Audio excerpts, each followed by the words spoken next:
when President Obama first took office and Blagojevich was indicted, there were questions about what exactly did the president know? Was there horse trading?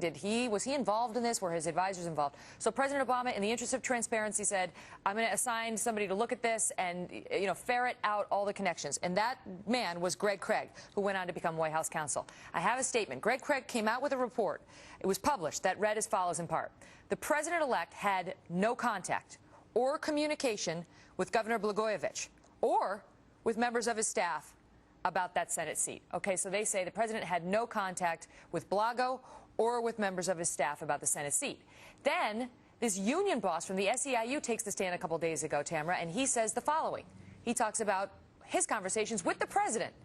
He says the president said to him, Tom, I want to talk to you. This is the president himself before he was actually the president. He says, Tom, I want to talk with you, with regard to the Senate seat.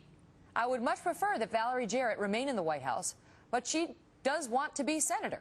And he goes on to say, and she does meet the criteria.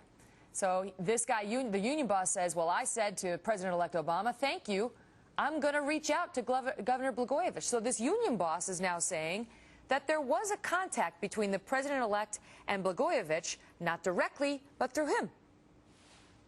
Right, and I was in the courtroom when he testified to that, so I heard him say it. What's really interesting is that Obama also called him like the night before the election.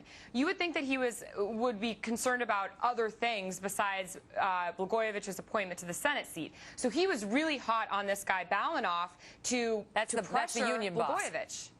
Yeah, to the union boss. Another thing that's really interesting that a lot of people, nobody's really talking about, is that Axelrod was interviewed by Fox Chicago. Axelrod said in that interview, a TV interview, that he knew that that Blagojevich and the president had contact. So now the administration, in their self-policing, transparent effort here to investigate themselves, they're saying that there's no contact. Well, why don't you testify to that? Why don't you get on the stand, and in your effort to be transparent, why don't you put it all out there under oath? Well, quite the contrary from putting it all out there. President Obama gave an interview to the FBI, and they are refusing to release that, and the judge won't order it to be released.